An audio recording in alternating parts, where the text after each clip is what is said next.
అడుగుతున్నా దిక్కుమాలలోని మీ అన్నదమ్ములలో ఉన్నోళ్ళందరికీ పదవులు తీసుకున్నావు.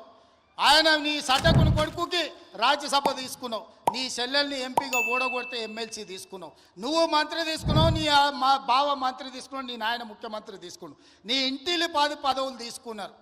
కానీ మేము ఏ పదవి తీసుకోకుండా ప్రజలకు సేవ చేస్తే దాన్ని కూడా తప్పు అంటున్నారు. పదవులు తీసుకోవడం తప్ప, కుటుంబం దోసుకోవడం తప్ప, ఏ పదవి ఆశించకుండా ప్రజలకు అందుబాటులో ఉండి ప్రజల మేలు కోసం ఒకవేళ నేను రాష్ట్రం మొత్తం నలుమూలలు తిరిగే బాధ్యత నేను తీసుకుంటే నా కుటుంబ సభ్యులు మీకు అండగా నిలబడితే కూడా వాళ్ళ కళ్ళల్లో నిప్పులు పోసుకుంటున్నారు. మీరు ఆలోచన చెయ్యండి. వాళ్ళ ఇంట్లో ఆయన ముఖ్యమంత్రి, అల్లుడు మంత్రి, కొడుకు మంత్రి, బిడ్డ ఓడిపోతే ఎమ్మెల్సీ, సడ్డకుని కొడుకు రాజ్యసభ, వాళ్ళ చుట్టపోళ్ళు అందరూ మంత్రులైనరు. నేను అట్లా ఎవరినన్నా తీసుకున్నాను మా కుటుంబంలో? మీరు చెప్పండి. ఏ పదవి లేకుండా నిస్వార్థంగా మీకు పనిచేస్తుంటే కేసీఆర్ కుటుంబం తప్పు పడుతుంది. అట్లెట్లా చేస్తారా మీరు? ఏ పదవి తీసుకోకుండా మేము చూడు ఎన్ని తీసుకున్నామో ఎంత దోసుకున్నామో చూడమంటారు. మీలాంటి పదవులు తీసుకోనికే దోసుకోనికే మేము పోటీ పడం చంద్రశేఖరరావు. మా విధానం అది కాదు. మమ్మల్ని నమ్మిన ప్రజలకు అండగా నిలబడి, వాళ్ళ కష్టం వస్తే కష్టాలలో వాళ్ళ తోడుగా నిలబడి, వాళ్ళ కోసం కొట్లాడి, వాళ్ళ కోసం రక్తం చిందించే నాయకత్వం మాది. మిమ్మల్ని నమ్ముకున్న వాళ్ళని మోసం చేసి దోసుకునే నీతి మీది. మీకు మాకు తేడా ఉంది. మేము మీలాక కాదు. నేను నికార్స్గా నిక్కచ్చిగా చెప్తున్నా, మీలాక పదవులు కొల్లగొట్టడానికి, రాష్ట్రాన్ని దోసుకోవడానికి నా కుటుంబం లేదు.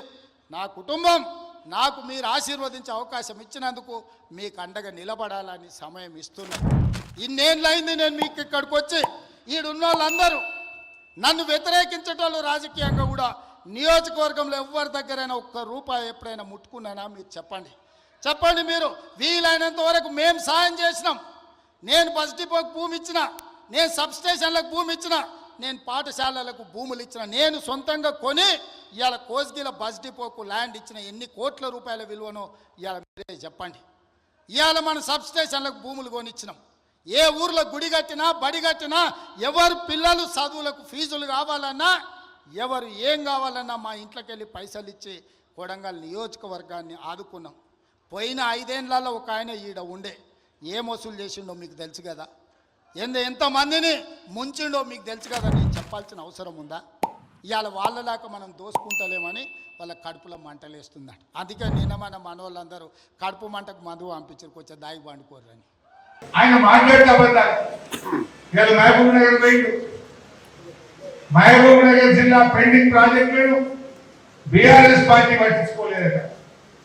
ముఖ్యమంత్రి గారు మీ దేవుడు ఉన్నాడు, కురుమూర్తి దేవుడు చాలా పవర్ఫుల్. పాలమూరు జిల్లాలో కురుమూర్తి దేవుడు అంటే అందరికీ నమ్మకం.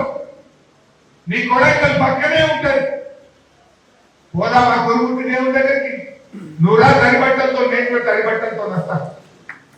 తడిబట్టలతో ఇద్దరు కురుమూర్తి గుడికి. ఎవరు నిర్లక్ష్యం చేసింది? 2 దశాబ్దాల పాటు నువ్వు ఉన్న తెలుగుదేశం పార్టీ, నువ్వు ఇప్పుడు ఉన్న కాంగ్రెస్ పార్టీ కదా పాలమూరు ప్రాజెక్టులకు మోసం చేసింది. 20 ఏళ్ళు, 10 ఏళ్ళు తెలుగుదేశం, 10 ఏళ్ళు కాంగ్రెస్ పార్టీ, 20 ఏళ్ళు కల్వకుర్తి, నెట్టపాడు, భీమా, కోయిల్ సాగర్ ప్రాజెక్టులను పెండింగ్ లో పెట్టి 20 ఏళ్లలో మీరు 26,000 ఎకరాలకు నీళ్ళు ఇచ్చింది. కానీ కేసీఆర్ గారు ముఖ్యమంత్రి అయినాక వారి ఆదేశంతో నీళ్ల మంత్రిగా మహబూబ్ నగర్ జిల్లాలో రాత్రి పూట ప్రాజెక్టుల దగ్గరే పట్టుకొని రాత్రి పనిచేయించి 4,000 కోట్లు ఖర్చు పెట్టి 6,50,000 ఎకరాలకు పాలమూరు జిల్లాలో నీళ్లు బాధించింది బీఆర్ఎస్ పార్టీ. ఇది తప్ప ఉప్ప గోదాంప కురుమూర్తి గుళ్ళకు ఆ దేవుడి ముందు తైపట్టంతో ప్రమాణం చేద్దాం. 600 లక్షల ఎకరాలకు నీళ్లు ఇచ్చిన వాళ్ళేదా మహబూబ్ నగర్ జిల్లా?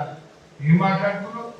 ముఖ్యమంత్రిగా ఉండి నోరు పెద్దగా చేసుకొని అబద్ధాలు చెప్తే నిజమవుతాయా?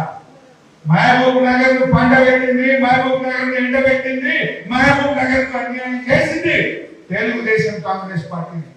మహబూబ్ నగర్ పొలాల్లో కృష్ణా జలాలను పాలించింది కేసీఆర్ బీఆర్ఎస్ పార్టీ అని చెప్పి రేవంత్ రెడ్డికి సవాలు చూస్తా ఉన్నాం. ఇదే విధంగా ఇవాళ ఏ విషయం తీసుకున్నా రైతు భరోసా పేరు మార్చేది రైతు బంధు కంటే కదా.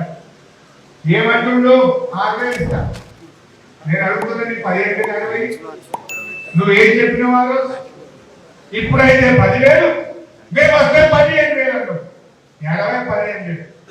వానకాలం ఎగబెట్టింది, యాసంగికి 6,000 అనబట్టింది. నీ లెక్కకైతే 15,000 ఇవ్వాలి కదా. ప్రతి రైతుకు ప్రతి ఎకరానికి 15,000 ఇవ్వాలి. కానీ నువ్వు ఇస్తానంటున్నది 6,000 ఇవ్వాలి. అంటే ఎంత ఎగబెట్టింది బిడ్డ?